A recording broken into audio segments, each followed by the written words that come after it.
Hello, citizens, and welcome to Star Citizen for Noobs. Today we're going to be looking at the Avenger Stalker and whether or not it is a good ship to purchase as a back in late 2017 or early 2018. So the RSI description on the actual website for Star Citizen basically says that this was originally a frontline carrier ship for the military, and then over time it actually became a standard patrol craft for the UEE advocacy.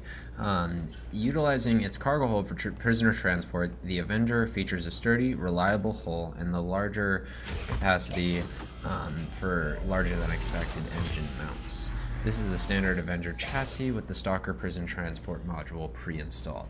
Now, one really, I think, key thing about the Avenger Stalker, making it such a really good option right now, especially, is the fact that this thing is currently being retooled by the Robert Space Industries and the development team for Star Citizen. So basically what that means is the ship is already pretty great in my opinion. There are a few downsides and a few bugs that are very common with the ship, but what's about to happen is they are actually almost doubling the size of the ship. They're making the ship much larger. They are making the interior of the ship much easier to get around in, and they also, it looks like there might be a additional amount of cargo storage once the ship is increased in size.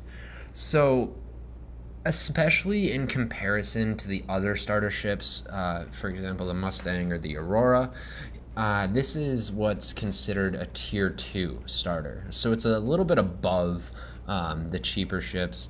It has a longer quantum jump availability, meaning that it can detect and jump further with its quantum drive than the other two ships in the starter packages. This is also a really good cutoff point for people that don't want to spend too much money in Star Citizen. This is right in that area where you start to tip the scales and start to go over $100 to $200 to $300 and up to $1,000.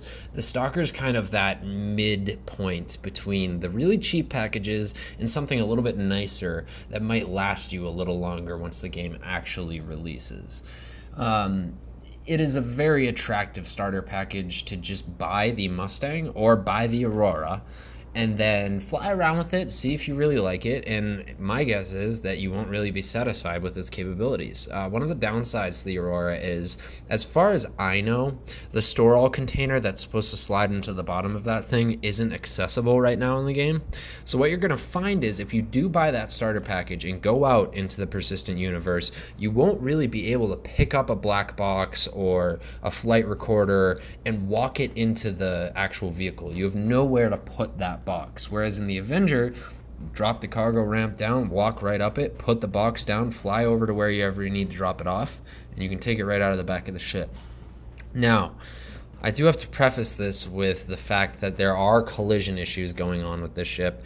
It is so important to remember that Star Citizen is still in alpha in a major way. 3.0 is brand new, came out right around Christmas, so please understand that things aren't always going to go as planned. I have multiple different times in the last couple days where I have, especially exiting the canopy in 0G, come across game-breaking bugs, right? So it's really, really important to keep our expectations at a reasonable level in the test universe for 3.0. We can't expect any ship to perform perfectly. I think that might be one of the reasons why the Stalker is being retooled as well. I think there is a decent amount of collision issues with it. There's a decent amount of collision issues with pretty much any ship in this game right now.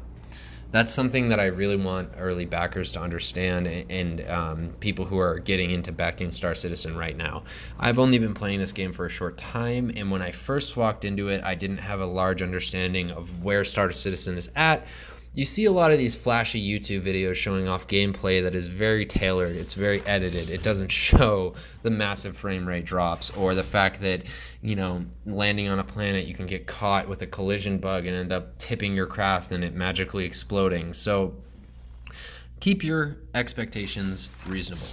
But in terms of a starter ship, something to get into this 3.0 live build, this is going to be your best bet. It is a fantastic all-around ship. You can do vertical or lateral upgrades from this ship. And also it is important to remember that in the near future, there will be several different variations of the Avenger.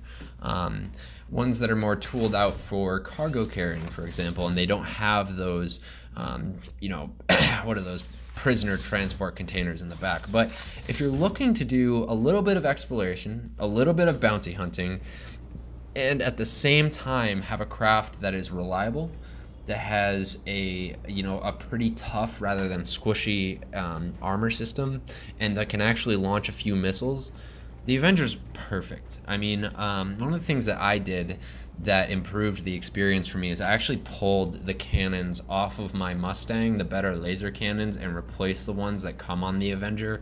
The ones that come on the Avenger are, if you're familiar with the Star Wars universe, they're basically ion cannons. They're designed for electrical disruption. The forward gun on the Avenger, the multi-barrel ballistic weapon, it's pretty powerful, but as you'll quickly realize, missiles are what are ultimately going to blow up another ship.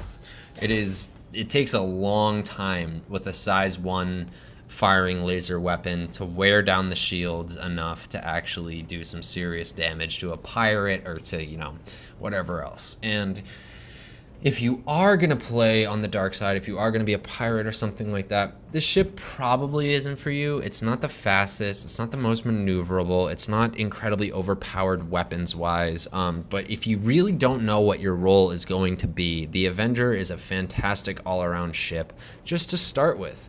Get out in the universe, test it. One of my favorite parts about Star Citizen as a backer is the fact that you always have that opportunity to switch, to go to a different ship, to upgrade, just to take your ship and basically trade it in for another one. And I don't know if this is a bug right now or an intended feature. It's kind of hard to tell, but if you do package upgrades at this time, what you'll find is when you drop back into the persistent universe, that previous model that you have upgraded from is still in your inventory.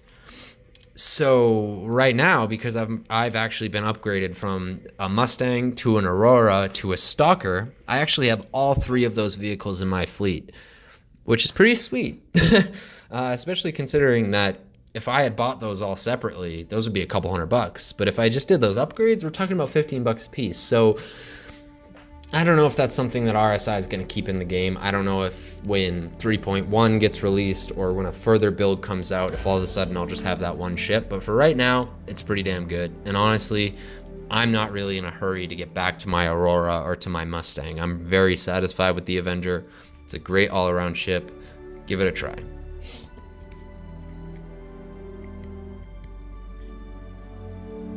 Thank you guys so much for tuning into this video. Once again, this is Star Citizen for Noobs. Subscribe and like for more content. Obviously, this is a brand new channel. I'm kind of just testing out the concepts and trying to make a few small pieces of content to see how these fare. If you guys like this stuff, please drop a like. It'll be huge in the early days of the channel. And also, if you're looking to sign up for Star Citizen, please use the referral code below. It'll help me out a lot, and you will also get 5,000 extra UEC to spend in the persistent universe. Thanks, and I'll see you around the verse.